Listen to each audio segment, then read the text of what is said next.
Yeah. Yep.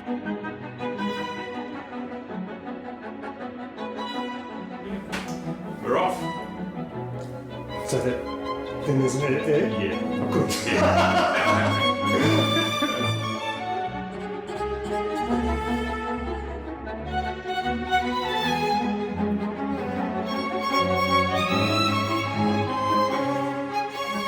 Hello, I'm Paul Bevan, and this is David Banny, and we're in David's studio in his backyard in New Lambton, and we're here because Christchurch Camerata, which David is the musical director and conductor of, has a concert coming up, and we thought we'd get the band back together to have a banter about what's in the concert, why it's there, and how, if you come to the concert, you could appreciate it a little more.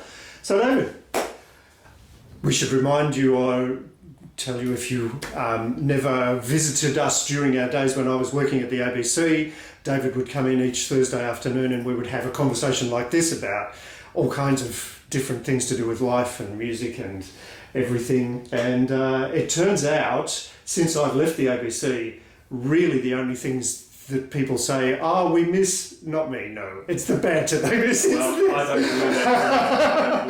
This is the thing. It was a joy to do it for so many years, and we're genuinely excited to be able to have the opportunity of doing it again. Great. This was exciting. It's very exciting. It's very exciting. And I mean, it's also exciting that we're even allowed to do a concert at the moment. Yes, it is. So that's huge, but the chance to be bantering again is brilliant. This is the second post-COVID concert for the Christchurch Camerata. And it's weird to think, this time last year, everyone was saying, I wonder what things will be like in 12 months' time. Yeah. And now we know. Yes. Yeah. Well, it's good. So we might talk about the nuts and bolts of the concert itself a bit later on. But let's talk about the music. The poster says Gypsy Airs. Yeah. What does that actually mean? What makes music gypsy? Well, gypsies, or Romanis, as they're, I think, technically best known. Well, actually, that's an interesting point, because we were kind of wondering, can we call it Gypsy Airs? And we're thinking, well, one of the pieces of music is actually called Gypsy Airs. Zigeuner Weise or something. Yeah, so Gypsy Airs. Yeah. So we thought, okay, it's their fault. But gypsy, the gypsy culture has had a fantastic history of music, and it's been built around the instruments that are easy to carry. And so the voice and the violin and the clarinet in particular. And there's one crazy exception to that. There's a Hungarian instrument called the cembalom, which is sort of like a cross between a harpsichord. It's got little hammers that you hit, and it's one of the heaviest things around. So I don't know how they carted that around, but the gypsies were frequently on the move. And so certainly the violin and the clarinet were really important instruments. Do you have a cembalom? We don't have a cembalom. We don't need one for this concert. But I once did a concert in Hungary, and we did some music of Hungarian composer Kodály orchestra piece, and it needed a cembalom player in it, and really complicated cembalom part. And before I went over there, I thought, gee, I hope this is all right. It's going to be very difficult to coordinate some of this with the cembalom player. I got there and it was just effortless. He was a fifth generation gypsy musician. Wow. And in Budapest there's actually a gypsy conservatorium, so you can go to the classical conservatorium to study music, or you can go to the gypsy conservatorium to study music. And it'd be lovely to think that the Gypsy Conservatorium is very healthy and has lots of students. Oh, it does. Okay, absolutely. Yeah. And it's a very, very rich tradition in Hungary in particular. So to some extent, the clarinet, violin, voice, plus the cembalom, if you ignore the cembalom for a moment, it sounds like folk music. There would also be Jewish folk music, or any like Eastern European kind of folk music. Yeah. So is there a difference? It's got its own sort of scales and things. Probably one of the other important differences is probably unlike a lot of folk musics, instrumental music without words sort of became a thing. So most folk music around the world, words are sort of front and centre, and so mostly you're talking about folk songs. And even the cultures that dance. So, for example, a tango in South America, originally that's a type of song. And then the idea of a tango being an instrumental thing you dance to is sort of came later on. So the virtuosic nature of the gypsy instrumental music, that's quite unusual. Is there anything you could play, not actually a piece, but just a scale to get us in the... Yeah, so one of the classic scales is this. And it's actually called the gypsy scale. Oh, okay. So I might play it.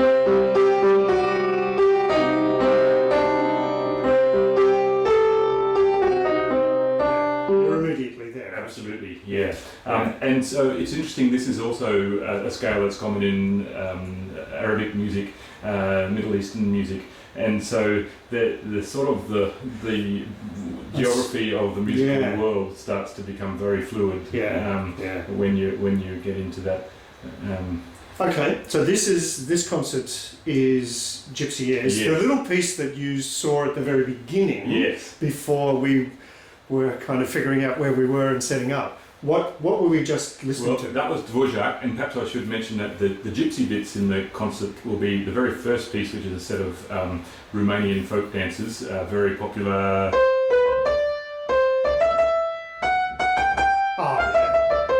That's the stick dance or the sash dance. Yeah, that's right. So they're dances, aren't they? Yeah, dances arranged by Bartok. Yeah. And then a fantastic piece called Gypsy Airs, written by a 19th century Spanish violin virtuoso called Serenade, called Gypsy Airs, and it starts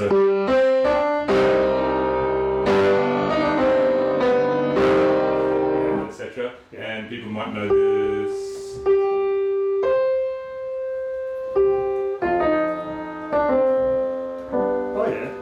Oh, is that in that? Oh, right. Okay. Yeah.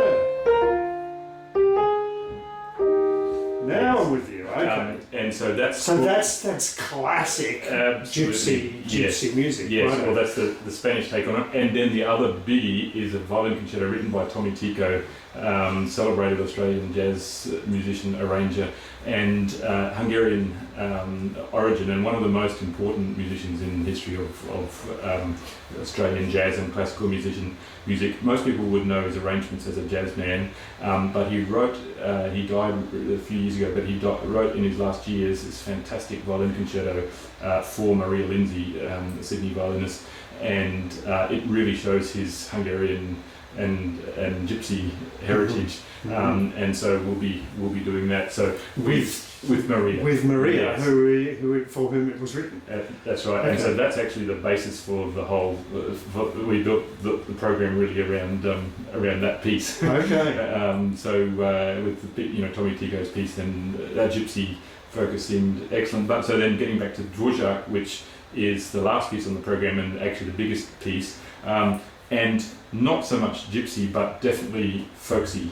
There we go. Technology. Some of that technology went to sleep, but we're still here. That's okay. Yeah.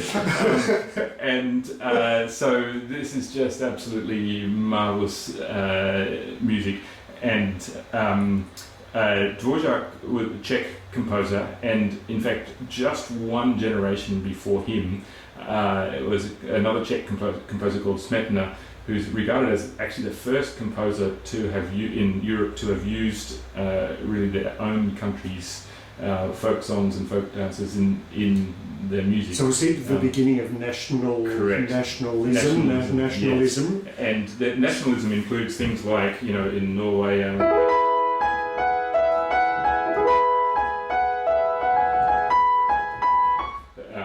When you think of nationalism, it has political, rather significant undertones. Is that reflected in any way in the music? It can be, and at times it can be in a nasty way. At other times, I think in a rich way. But I think the origins of nationalism were healthy, and one of the problems for composers before that, and we're talking about the middle of the 1800s, middle of the 19th century, Vienna was the centre of everything, and if you weren't composing in the style of Beethoven, Schubert, Mozart, then you were regarded as, this wasn't normal music. And so prior to that, you could talk about a sort of a universal type of European music that everybody composed the same. There was a set of rules that had come down from over hundreds of years, and I guess been really perfected by Bach, Mozart, Beethoven, and Schubert, and that was how to compose. And it was just absolutely unthought of that someone would use their own folk dance in a piece, for example. So I should have said that piece that you just said wasn't Czech. It was Norwegian national music. So the music that you hear in this Camerata concert will not be easily mistaken for Mozart or Haydn or so it has its roots in, even though you said Sarasate was Spanish, this is still, does it sound Spanish or does it sound Eastern European? Does it sound... It sounds, well, I mean, it certainly sounds, I guess, to our ears who are not sort of grown up in the gypsy culture, it sounds convincingly gypsy. Okay. I think to gypsies they would say... Well, there would have been gypsies in Spain. There were, but the Sarasate was probably more... yes, and I mean, but the gypsy influence in the violin world was very, very strong, and Brahms' violin concerto, the last movement... It's thought to be a very strong gypsy, and then Brahms also wrote these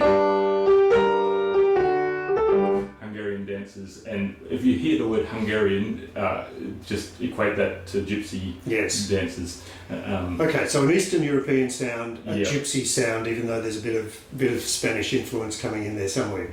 Okay, so the Dvorak is the big piece. Yes. Dvorak, Czech composer, or I suppose he was a Bohemian composer because it wasn't Czech. Should we have a listen to some of that? So, it's gone to sleep again. You're waking up. There you go. Okay. Let's start at the very beginning. This is the Dvorak Serenade for strings. Let's hear some.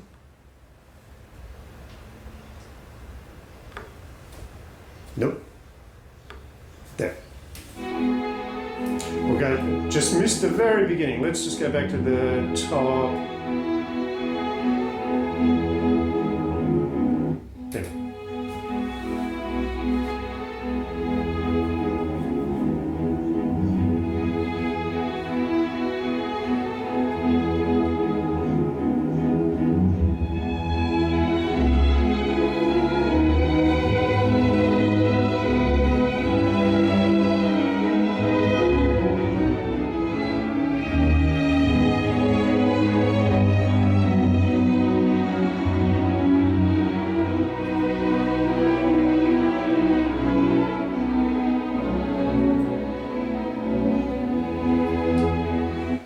So that's the beginning of the Dvorak Serenade for strings, which is the last piece you're going to be playing on this program. It's the biggest piece. Music doesn't need to get any more beautiful than that. It sweeps you along, doesn't Absolutely.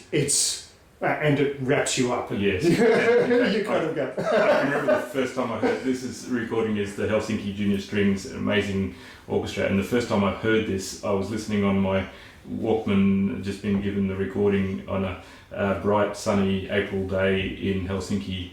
And it just brought me to absolute tears. So this is a bunch of Finns playing Bohemian music. That's right, yes. And they obviously get it. Well, there's a connection between Hungary and... Well, hang on, not Bohemia, Hungary. Yeah, complicated. Yes, and I think there's a connection just amongst people who have a rich heritage of folk song and folk music. They get that. And it's something that we've sort of lost in Australia to a large extent, and so but I mean there's a wonderful orchestra, but beautiful music. And when you listen to that, you certainly don't hear in that movement particularly. I couldn't listen to that and say, that's Czech folk music. I mean that's Dvorak's own melody. But there's other parts of the music where you really hear that. Shall we go to?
hear that. Should we go to the second movement?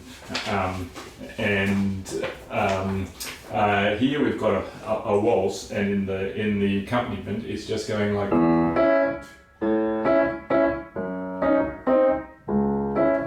And so this is just a beautiful waltz accompaniment, and then the violins have this beautiful melody.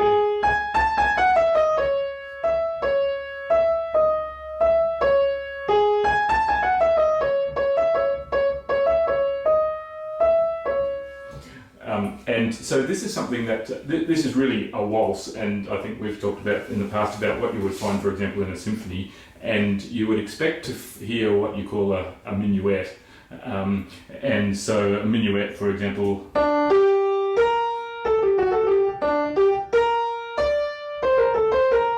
that's the Mozart minuet. A classic minuet would be this one of Bach.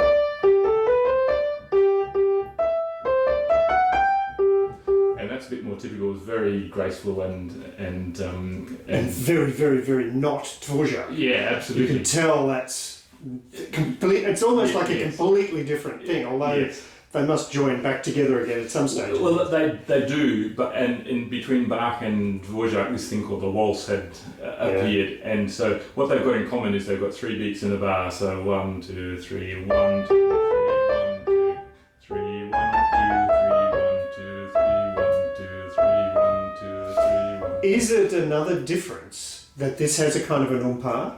Yeah, that first thing you played is sort of an umpar, but Bach didn't write umpars, did he? Correct. That's exactly right. Can you just do that again for us? Umpar again. So.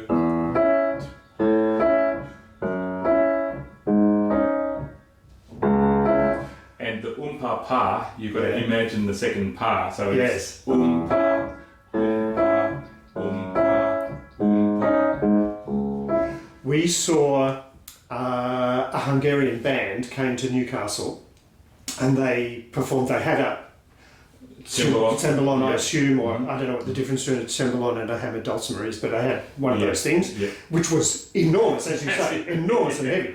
But they had the clarinetist and the violinist who were sharing the star roles, and you have apparently, and they would probably teach this at that Gypsy Conservatorium, people whose entire career is pa.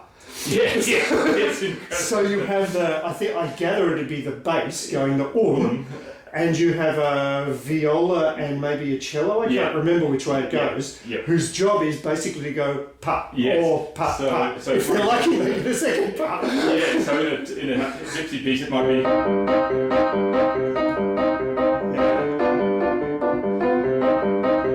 So someone's job to... Which could be in a straight line. It could be incredibly boring, but it's very difficult as well. Yeah, it is. And it's the hinge that holds it into its history as well. Absolutely. You do whatever you like over the top, but if you've got that happening underneath. Yes. Yeah. We saw a gypsy band in Budapest once, and what amazed me in that band was there was the violinist who played everything high and exciting over the top. Then there was another violinist who played everything he played an octave lower, and nobody noticed him. He didn't give. And I heard a great quote. I think James Valentine yesterday. This great quote said that someone said of Ginger Rogers that she did everything that Fred Astaire ever did except backwards and in high heels. Yes. And so there's the guy out the front who gets all the accolades. But there are these people in the background, very, very clever musicians, doing this stuff. Okay. Do you want to hear a little bit of that? So that's the second movement. There we go.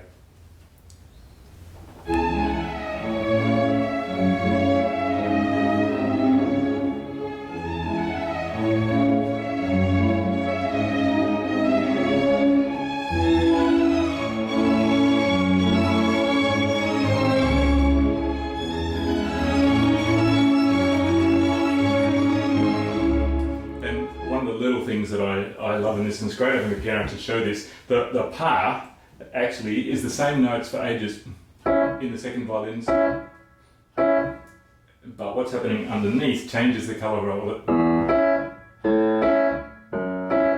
And then finally,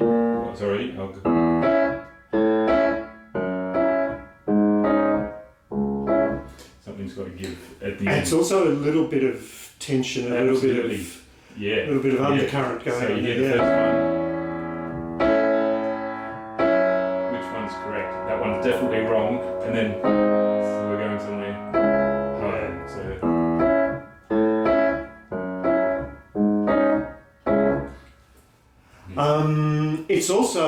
It's not street music. It may have started its thought as street music, but it's quite elevated, isn't it? Very much. Do you ever hear this performed with the kind of, well, without the aura around it, just the kind of the gutsy sort of thing? Not this one. Would that be inappropriate? Yeah, it just doesn't invite that sort of that sort of thing. And there's an interesting kind of waltz. Most waltzes are in a major key, so.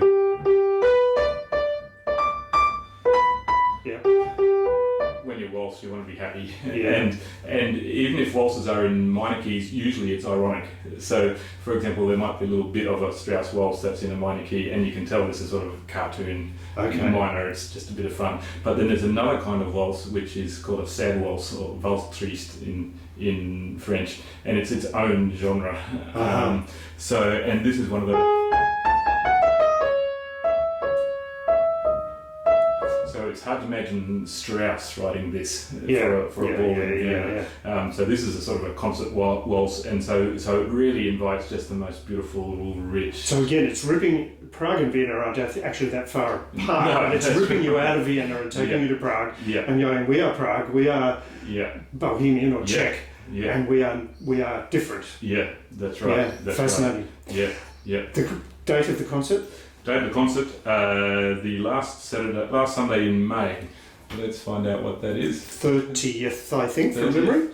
memory. This is all well planned, as we always are. Yeah. That's next year. Let's see, May the 30th. Yes. There it is. Yes. 2:30 p.m. Christchurch Cathedral. Are there no restrictions? Do we still have restrictions? I suppose we'll know when we get closer. That's right. At the moment, are there any restrictions? There's restrictions of how many people we can get into the cathedral, but the cathedral's big, so there's we can still get quite a lot of people in so there. Buy tickets early. You also get a discount if you buy tickets early. Yeah. You go to the Christchurch Camerata website. I'm tempted to say we'll put a link here, but I don't know if we know how to do that. We do. Okay, we'll put a link so that you can go and buy the tickets, and you get a 10% discount if you buy the tickets early. You've got to buy them before the Friday, and buy lots because it's going to be a fantastic Gypsy Air concert. David is the conductor, and the thing you saw right at the very beginning of our little conversation was from the first rehearsal. That was the Camerata getting together for their very first rehearsal of this amazing music. So we'll see you there on Sunday the 30th at Christchurch Cathedral. Great.